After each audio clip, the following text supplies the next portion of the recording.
নমস্কাৰ আপোনালোকক পুনৰবাৰ ইজি টু ষ্টাডি চেনেলৰ অন্য এটি ভিডিঅ'লৈ আপোনালোকক স্বাগতম জনাইছোঁ। আজিৰ এই ভিডিঅ'টিত আপোনালোকৰ মাজলৈ কেইটামান সাধাৰণ জ্ঞানৰ অতি গুৰুত্বপূৰ্ণ কুৱেশ্যন এনচাৰ লৈ আহিছোঁ। আজিৰ ভিডিঅ'টিৰ প্ৰথমটি কুৱেশ্যন হৈছে কোচ বংশৰ শ্ৰেষ্ঠ ৰজা কোন? কোচ বংশৰ শ্ৰেষ্ঠ ৰজা কোন?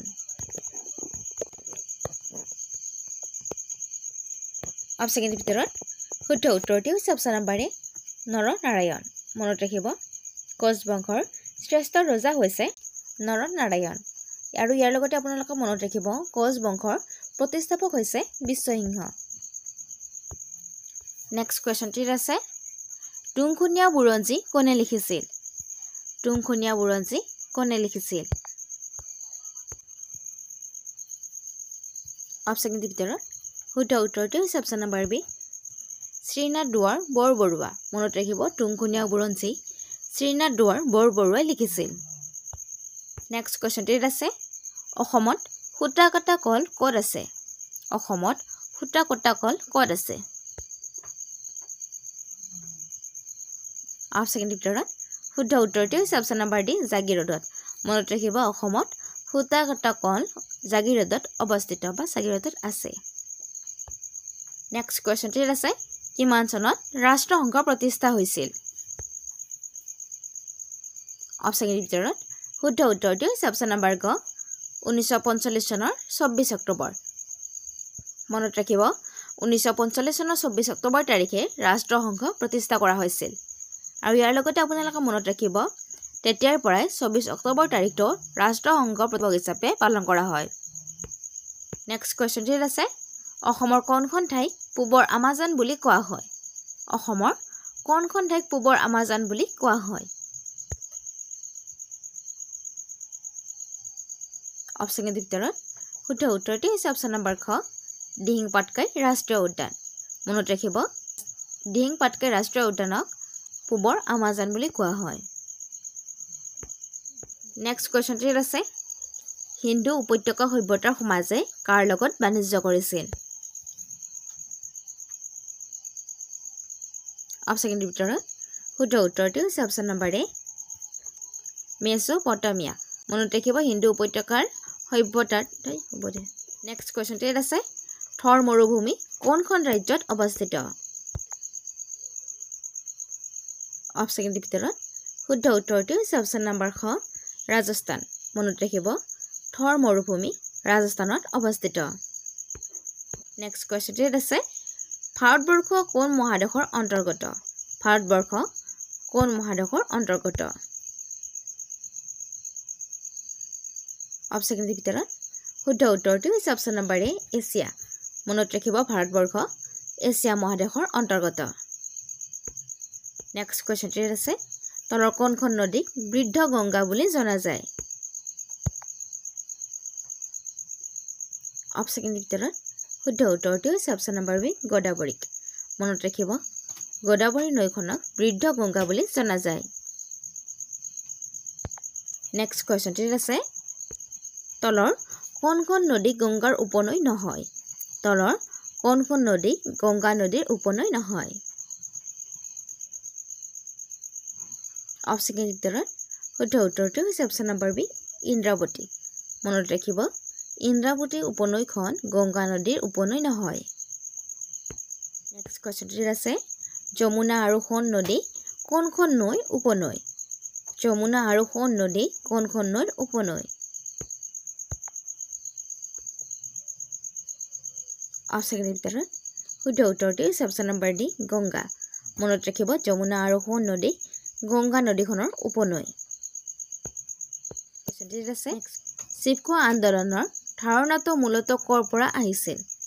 চিপকো আন্দোলনৰ ধাৰণাটো মূলতঃ ক'ৰ পৰা আহিছিল?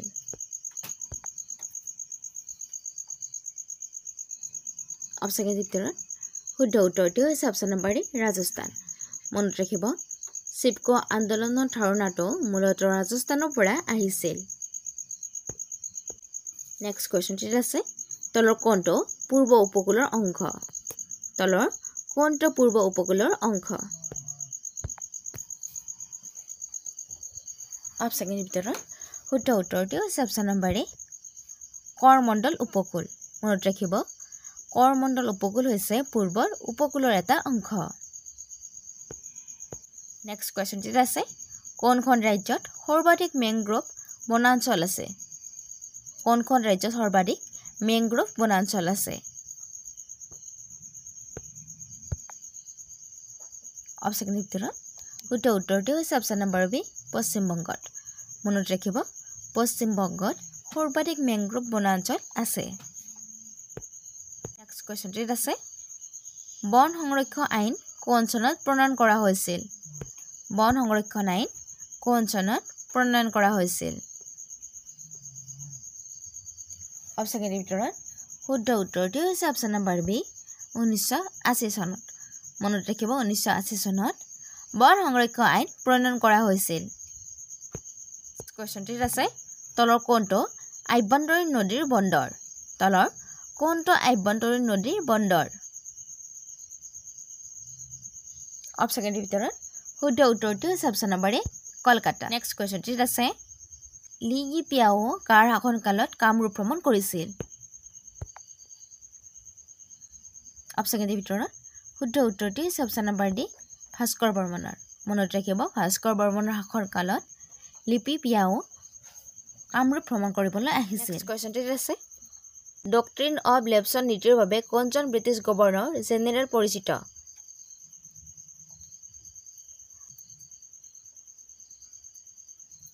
শুদ্ধ উত্তৰটো হৈছে অপচন নম্বৰ এ লৰ্ড ডেলহাউচি মনত ৰাখিব ডক্ট্ৰিন অন লেপছৰ নীতিৰ বাবে লৰ্ড ডেলহাউচি জেনেৰেল পৰিচিত নেক্সট কোৱেশ্চনটি আছে 2023 চনৰ মাৰ্চ মাহত কোনখন ৰাজ্যই প্ৰথমবাৰৰ বাবে ইলেক্ট্ৰিক ৰেল লাভ কৰিছে 2023 চনৰ মাৰ্চ মাহত কোনখন ৰাজ্যই প্ৰথমবাৰৰ বাবে ইলেক্ট্ৰিক ৰেল লাভ কৰিছে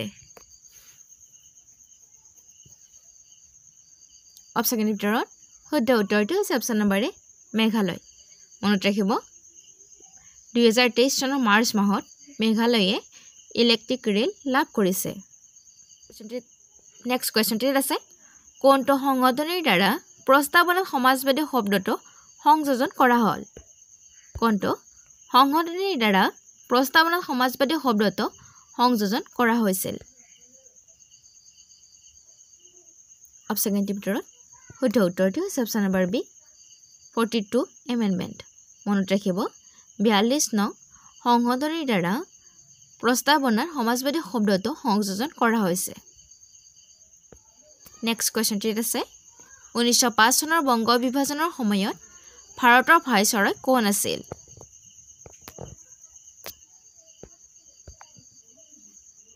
অপচন ভিতৰত শুদ্ধ উত্তৰটো হৈছে অপচন নম্বৰ এ লৰ্ড কাৰ্জন মনত ৰাখিব 1905 চনৰ বংগ বিভাজনৰ সময়ত ভাৰতৰ ভাইচৰয় আছিল লৰ্ড কাৰ্জন নেক্সট কোৱেশ্চনটি আছে চিল্কা হ্ৰদ কোনখন ৰাজ্যত অৱস্থিত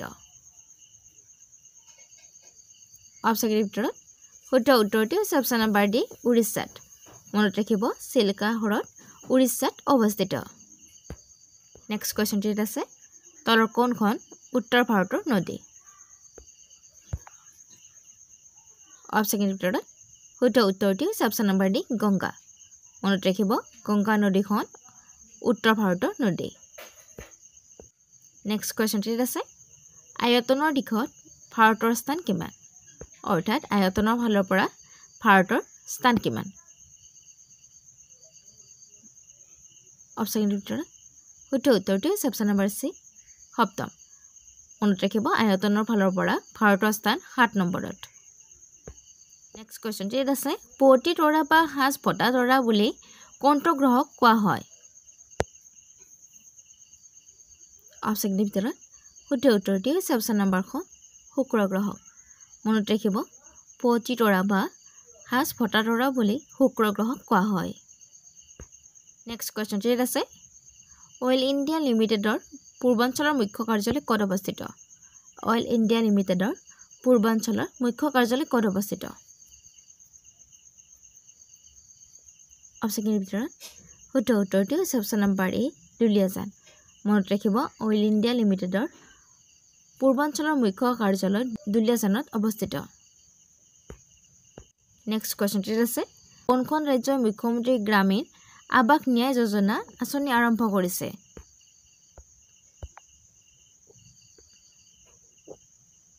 অপশ্যনৰ ভিতৰত শুদ্ধ উত্তৰটো হৈছে option number D Chhattisgarh. Next কুৱেশ্যনটিত আছে ভাৰতে এছিয়া কাপৰ খিতাপ কিমানবাৰ দখল কৰিছে? অপশ্যনৰ ভিতৰত শুদ্ধ উত্তৰটো হৈছে অপশ্যন নম্বৰ ডি 8 বাৰ। মনত ৰাখিব ভাৰতে এছিয়া কাপৰ খিতাপ বৰ্তমানলৈকে 8 বাৰ দখল কৰিছে। নেক্সট কুৱেশ্যনটিত আছে বিশ্ব গড় দিৱস কেতিয়া পালন কৰা হয়?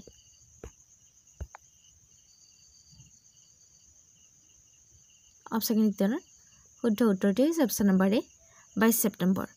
মনত ৰাখিব বিশ্ব গড় দিৱস 22 ছেপ্টেম্বৰ তাৰিখে পালন কৰা হয়। নেক্সট কুৱেশ্যনটিত আছে কৰম উৎসৱ কোনসকল লোকে পালন কৰে? অপশ্যনৰ ভিতৰত শুদ্ধ উত্তৰটো হৈছে অপশ্যন নম্বৰ এ চাহ জনজাতিসকলে। মনত ৰাখিব কৰম উৎসৱ চাহ জনজাতিসকলে পালন কৰে। নেক্সট কুৱেশ্যনটিত আছে কোন ঠাইত ভাৰতৰ প্ৰতিৰক্ষা মন্ত্ৰী ৰাজনাথ সিং নতুনকৈ নিৰ্মাণ কৰা 500 মিটাৰ দৈৰ্ঘ্য নিচিপোজ সুৰংগ উদ্বোধন কৰিছে? অপশ্যনৰ ভিতৰত শুদ্ধ উত্তৰটো হৈছে অপশ্যন নম্বৰ বি অৰুণাচল প্ৰদেশত। নেক্সট কুৱেশ্যনটিত আছে আন্তৰ্জাতিক গণতন্ত্ৰ দিৱস কোন তাৰিখে উদযাপন কৰা হয়? অপশ্যনৰ ভিতৰত শুদ্ধ উত্তৰটো হৈছে অপশ্যন নম্বৰ ডি 15 ছেপ্টেম্বৰ। মনত ৰাখিব আন্তৰ্জাতিক গণতন্ত্ৰ দিৱস 15 ছেপ্টেম্বৰ তাৰিখে পালন কৰা হয়। কুৱেশ্যনটিত আছে G20 দীৰ্ঘ সন্মিলন 2023 কোন ঠাইত অনুষ্ঠিত হৈছিল? অপশ্যনৰ ভিতৰত শুদ্ধ উত্তৰটো হৈছে অপশ্যন নম্বৰ বি নতুন দিল্লীত। মনত ৰাখিব 2023 চনৰ G20 নতুন দিল্লীত অনুষ্ঠিত হৈছিল। নেক্সট কুৱেশ্যনটিত আছে কোন চনত অসমক উত্তৰ পূব সীমান্ত ৰাজ্য হিচাপে বংগ প্ৰেচিডেন্সিৰ পৰা পৃথক কৰা হৈছিল? কোন চনত অসমক উত্তৰ পূব সীমান্ত ৰাজ্য হিচাপে বংগ প্ৰেচিডেন্সিৰ পৰা পৃথক কৰা হৈছিল? অপশ্যনৰ ভিতৰত শুদ্ধ উত্তৰটো হৈছে অপশ্যন নম্বৰ চি 1874 চনত। মনত ৰাখিব 1874 চনত অসমক উত্তৰ পূব সীমান্ত ৰাজ্য হিচাপে বংগ প্ৰেচিডেন্সিৰ পৰা পৃথক কৰা হৈছিল। নেক্সট কুৱেশ্যন প্ৰধানমন্ত্ৰী নৰেন্দ্ৰ মোদীৰ উপদেষ্টা হিচাপে কাক পুনৰ নিযুক্তি দিয়া হৈছে? অপশ্যনৰ ভিতৰত শুদ্ধ উত্তৰটো হৈছে option number C Amit Khare. মনত ৰাখিব প্ৰধানমন্ত্ৰী নৰেন্দ্ৰ মোদীৰ উপদেষ্টা হিচাপে পুনৰ অমিত খাৰেক নিযুক্তি দিয়া হৈছে। নেক্সট কুৱেশ্যনটিত আছে ৱেষ্ট ইণ্ডিজৰ লগতে আন কোনখন দেশে ICC পুৰুষ T20 বিশ্বকাপ 2024ত আয়োজন কৰিব? অপশ্যনৰ ভিতৰত শুদ্ধ উত্তৰটো হৈছে অপশ্যন নম্বৰ এ আমেৰিকাই। নেক্সট কুৱেশ্যনটিত আছে বিশ্ব পৰিৱেশ স্বাস্থ্য দিৱস কেতিয়া উদযাপন কৰা হয়? অপশ্যনৰ ভিতৰত শুদ্ধ উত্তৰটো হৈছে অপশ্যন নম্বৰ ডি 25 ছেপ্টেম্বৰ। মনত ৰাখিব বিশ্ব পৰিৱেশ স্বাস্থ্য দিৱস 25 ছেপ্টেম্বৰ তাৰিখে উদযাপন কৰা হয়।